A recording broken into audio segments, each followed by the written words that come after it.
is my obviously pleasure to recommend Mitch McConnell for retirement. Yeah, so unfortunately, the real leader of the Senate, even though people like to say it's Chuck Schumer, it's been Mitch McConnell for the better part of, I guess, 30 years. Well, then that begs the question as to who has really been controlling it for, like, let's say the past 6 months to a year, because clearly it isn't him. So then whoever is his handler person, whoever is Mitch McConnell's, like, chief of staff, legislative director, whoever that is, that's who's running shit, because it clearly isn't him. Not with that kind of stuff. You've frozen there and it's been there. As I often like to say on this show, there is only about maybe 5% that the American public is privy to in terms of what really goes on behind closed doors in the higher echelons of society. But it is pretty clear that something happened to Senator McConnell within the last year. In particular, what we've been told is that he had suffered a really bad concussion. That was also pretty emblematic of when he walked up on stage and he fell. But ultimately, in the last, I think it was maybe a month ago, give or take. I don't know, but glitched. So if we're seeing it, see, here's the thing: for every rat you see, there's 50 you don't. So if we're catching 2 moments now, like within a month, where we've caught him on camera doing it, that means that it's happening quite a bit. And that means that people are covering for him, and that means that cognitively he's not necessarily in charge. This is a problem. Let's see how bad it really was. What are my thoughts about what? Running for re-election in 2026. That's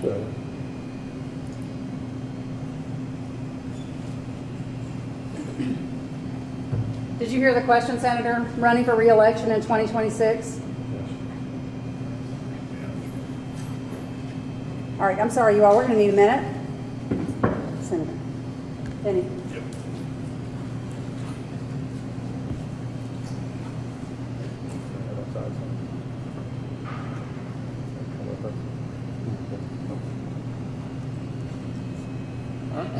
Okay.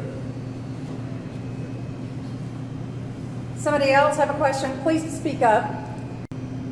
Senator Daniel Cameron, do you have a comment on Daniel Cameron? Well, I think the governor's race is going to be very close. Far and away the best candidate we could have nominated. And the state has become increasingly Republican. In fact, the governor's the only Democrat left, frankly. So I'm optimistic that Daniel will be our next governor. Okay, I think we can do one more. Senator, what is your reaction on Trump's latest indictment? Would you support him as a nominee? It's a question about Trump.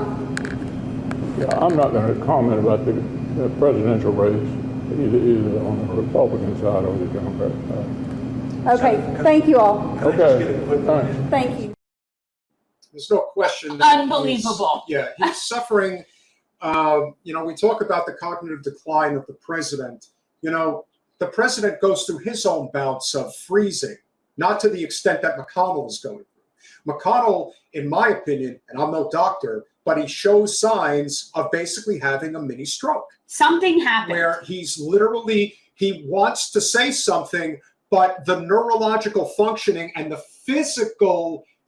physiological functioning of his body can't do it. He was trying to say something, couldn't do it. And so, thank goodness, in that moment, at least from the political powers that be perspective, that he didn't keel over. Now, if he had keeled over in that moment, that probably would have been it. They would have been saying he's got to. I don't see why we have to wait until that point when clearly this is somebody who's not capable of functioning in this position right now.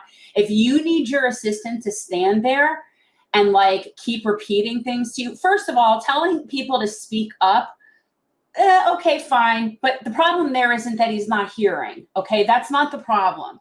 And I think that if you are in a position like a senator, where one of your job functions is doing things like talking to the press and having meetings and discussions where you have to be like able to hear and be heard, then that's part of your job function.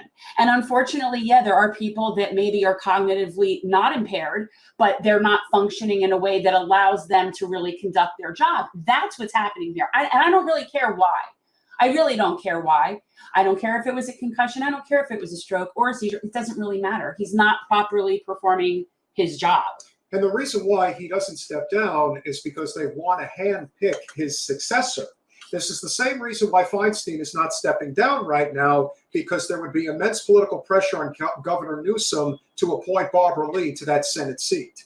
And by doing so would probably change the dynamic of the election next year. You know, we tend to forget, and this is the problem with having such a long, drawn-out electoral season, where we stand right now in the month of, we're about to hit September, but we are literally 15 months away from the next election. That's exponential as we get older, people. So for people that are 80s, it's not the same as going from 80 to 15 months from there is different from for somebody my age going for 15 months. So they're looking at it as, well, what would happen, if Governor Beshear, who is a Democrat, were to appoint the next senator from Kentucky?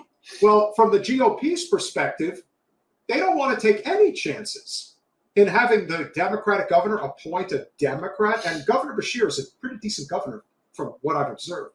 And so it's not that it's perplexing. It's that the rot of the system is just becoming so much more obvious by the day. And rightfully so, people are losing faith in the system. They've always had little faith, but we're getting to the point now where there is almost a growing consensus of no faith. When they say what's that saying? You have not zero faith elector. What's the legal term that I'm missing here? I have no idea what you're talking about. I'm saying that when people lose faith in something, like they have no belief in what you're trying to do anymore. It's like people are losing faith in the electoral process, or losing faith in this belief that we live in any form of a democratic republic. When they see things like this, it becomes more and more clear that there's no point in having faith in it. Yes, absolutely supported. Absolutely supported John Fetterman. Here's what you have to understand. There's a big difference in these two things. There's a huge difference, man. That's like, don't compare. And that's very not to big say difference. that Fetterman did not go through a stroke. That was bad. But if you've observed how he's been out there, yes, he took a sabbatical for a couple of months. The guy is actually serving. Yes, does he have some issues with communication? Sure. But please do not compare John Fetterman. We've been very adamant about President Biden, Senator Feinstein, and especially Senator McConnell. There's no question. But this is all of what we see. Who's to say that there's not a lot of other heavy hitters that aren't having the same problem? I'm sure there are. It's like a whole room of Weekend at Bernie's situation. Oh, yeah. Absolutely. It's not good. And I don't know how anyone ultimately sees this unfolding. From my perspective, I think that they'll just wait. That's more or less what will happen. They're just going to wait. McConnell ends up passing away before. But McConnell's situation really is precarious because his next election isn't until 2026. I don't see how that's going to work. I really don't see how he's making it another 3 years. That's